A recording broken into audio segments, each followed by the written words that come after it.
அன்பிற்கினிய மாதா தொலைக்காட்சி சுவைஞர்களே, தமிழினிய நெஞ்சங்களே, வணக்கம். திரிகடுகத்தில் இணைந்து கொண்டிருக்கும் உங்கள் ஒவ்வொருவருக்கும் நன்றியின் வாழ்த்துகள். இன்று திரிகடுகம் 25 பார்க்கவிருக்கின்றோம். கற்றறிந்தார் கொள்ளாத உணவுகள். செருக்கினால் வாழும் சிறியவனும் பைத்து அகன்ற அல்குல் விலை பகரும் ஆய்தொடியும் நல்லவர்க்கு வைத்த அறப்புறம் கொன்றானும் இம்மூவர் கைத்துண்ணார் கற்றறிந்தார். திரிகடுகம் 25. இந்த 3 பேருடைய கைகளினால் உணவை உண்ண மாட்டார்கள் அறிவுள்ளவங்க. எந்த 3 பேர்? ஒன்று செருக்குடன் வாழ்கிறவங்க, இன்னொன்று விலைமகள் போன்று இருக்கிறவங்க, மூன்றாவது துறவிகளை துன்புறுத்துறவங்க. இந்த 3 பேருடைய கைகளினால் நாம் எந்த உணவையும் வாங்கி தின்ன வேண்டியதில்லை. அந்த வகையில் இன்று முதலாவது செய்தியாக சொல்லப்பட்டிருப்பது, செருக்குடன் நின்று இங்கு பெரியாரை மதிக்காத சிறியவர். எனக்கு இரத்த ஓட்டம் இருக்குது, எனக்கு வலிமை இருக்குது, எனக்கு யாரும் தேவையில்லை, நான் யார் தெரியுமா என்றெல்லாம் இருந்து கொண்டு பெரியவர்களை அன்பினால், அறிவினால், சான்றாண்மை தன்மையினால், இந்த உலகம் வாழ வேண்டும் என்கிற நல் எண்ணத்தினால், ஈகம் செய்கின்ற அந்த மேன்மையினால் உயர்ந்து நிற்கின்ற பெரியவர்கள் இருக்கிறார்களே, அந்த பெரியவர்களை மதிக்காத தன்மை, செருக்குத்தன்மை. அத்தகைய செருக்குடன் வாழ்வரை சிதறடிப்பார் கடவுள் என்கிறார் அன்னை மரியா தன்னுடைய விடுதலை பாடலிலே அவர் முழங்குகிறார். அந்த வகையில் இந்த நாட்டில், இந்த உலகில் தோன்றியிருக்கிற மாமனிதர்கள், பெரியவர்கள் பலரும் இருக்கிறார்கள். அவர்கள் எல்லாரையும் தான் அவரவர்களுக்குரிய அந்த களத்தில் நாம் அறிந்து கொண்டு அவர்களுக்கு வணக்கம் செலுத்தியாக வேண்டும். ஒரு பாடல் உண்டு, அந்த பாடல் தொடர்பாக இன்று அது சர்ச்சையெல்லாம் எழுகிறது.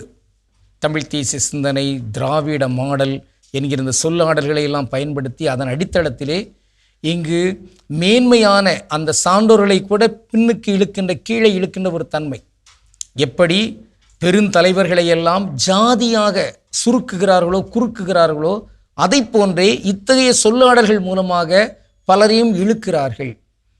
ஒரு பாட்டு அந்த காலத்திலே வந்தது, காசி ஆனந்தன் எழுதிய பாடல் தான் போல் தெரிகிறது.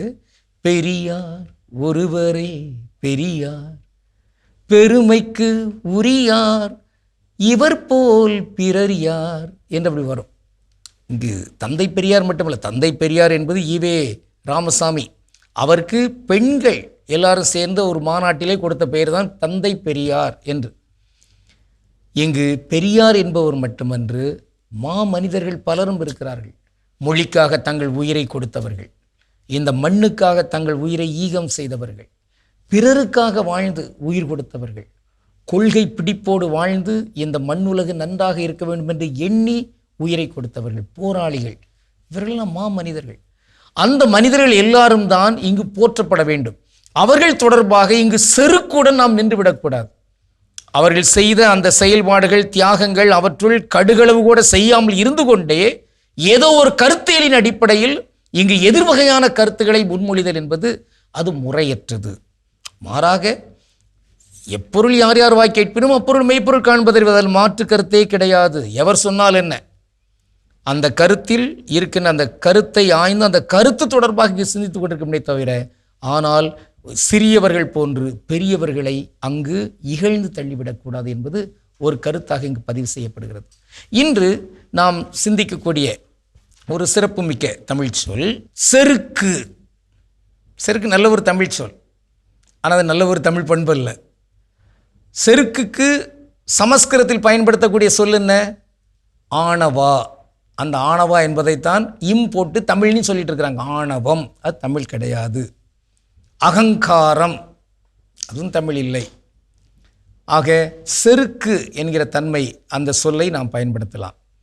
இங்கு செருக்குடன் வாழ்வோருடைய எண்ணிக்கையெல்லாம் குறைய வேண்டும். இந்த நேரத்திலே ஒரு தமிழ் தொடர்பான எல்லாம் இந்த திராவிடம் என்பதெல்லாம் வருகின்ற அந்த சூழலிலே ஒரு சொல் விளக்கத்தை நாம் பார்க்கலாம். திராவிடம் என்று ஒன்று இல்லை, தமிழம்தான். இதான் மொழி ஞாயிறு இங்கு முன்வைப்பார் தேவநேய பாவாணர். தமிழம், திரமிழம், திரமிடம், திரவிடம், திராவிடம் என்று வந்திருக்கிறது.